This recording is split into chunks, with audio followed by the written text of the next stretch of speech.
Réfléchissons un peu, mais pas trop. Aujourd'hui, douleur ou souffrance? Donc, je vous explique un concept bien important, c'est la différence entre la douleur et la souffrance. La douleur, c'est bien simple, on va commencer avec ça. Ça se fait tout seul. Tu te promènes, tu te pètes, t'as le gros orteil sur le coin de la table, aïe aïe, là t'as de la douleur, mais il y a un début, un milieu, puis une fin. Pas mal donné, t'as plus mal. Il y a de la douleur aussi psychologique.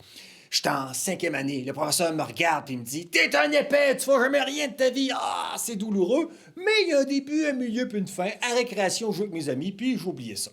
La souffrance, c'est complètement différent. La souffrance a besoin de vous. La souffrance a besoin de nous. Comment ça? Parce qu'on doit maintenir notre douleur dans notre tête volontairement, des fois sans s'en rendre compte. Alors, j'ai 54 ans, j'écoute un film dans lequel il y a un professeur. D'un coup, je me rappelle mon prof de 5e année qui me dit que t'es un innocent. Là, je vais le faire jouer dans ma tête. Ah, je souffre.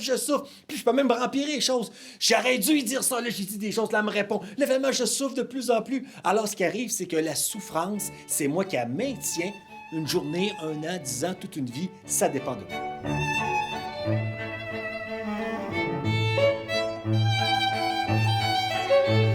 Mais qu'est-ce qu'on fait avec ça? Bien, quand vous êtes en train de souffrir, là, vous vous cassez la tête, là, vous vous sentez mal, là, vous êtes dans votre salon, vous filez mal, puis vous vous rendez compte que vous souffrez, c'est une révolution dans votre vie. C'est un des moments les plus importants qui peut arriver dans votre vie. Vous dites, mais qu'est-ce que c'est ça? Comment ça? Parce que vous êtes en train de réaliser que vous êtes en train de vous faire souffrir en faisant rejouer un vieux film dans votre tête. Donc, la souffrance dépend de vous. Mais ben non, elle dépend pas de moi. Elle dépend de la pauvine en 5e année qui m'a humilié. Non, ça, c'était de la douleur. C'était dans le passé. 40 ans plus tard, quand tu souffres, elle n'est pas là dans ton salon, là. Donc, c'est toi qui es responsable de te faire souffrir. Bien, c'est extraordinaire. Pourquoi? Parce que tu viens de te rendre compte que tu as le pouvoir de te faire souffrir. Tu as donc le pouvoir d'arrêter ta souffrance. C'est extraordinaire. Mais comment on fait ça? Justement, je vais vous le montrer.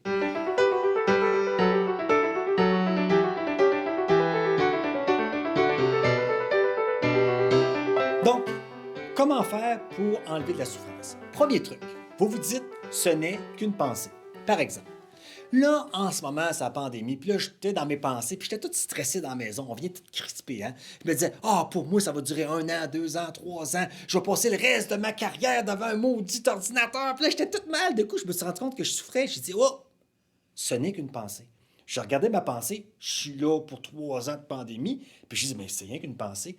Ce n'est qu'une de mes 60 000 pensées que je vais avoir dans ma journée. Cette pensée-là, c'est pas vrai, c'est pas solide, c'est pas une preuve scientifique, ce n'est qu'une pensée. Alors, il y a un point de séparation. Elle est encore là, sauf qu'elle n'est plus là pour t'attraper puis t'amener dans l'enfer. Deuxième truc, ça vient de Mooji, M-O-O-G-I, qui est un auteur aussi conférencier, qui dit cette phrase « empty, empty, empty ». C'est un anglophone, ça veut dire vide, vide, vide. Je donne un exemple. La nuit, des fois, je me lève, parle aux toilettes, puis là, ça part tout de suite. Là, ding, ding, ding, on a 60 000 pensées. Ah, demain, j'ai un cours, qu'est-ce qui va arriver? Puis je suis tout crispé. De coup, je me dis, quand je me rends compte que je souffre, empty, empty, empty. Et savez-vous quoi?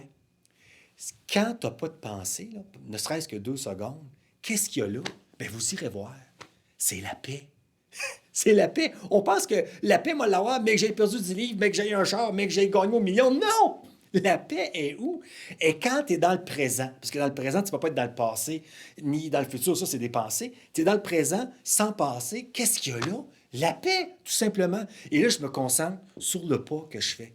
Je me suis rendu compte que le seul endroit où est-ce qu'on peut être en sécurité puis en paix, c'est quand tu es dans le présent, empty, empty, sans pensée, ou s'il y a une pensée, tu la regardes d'en haut puis tu la laisses se promener.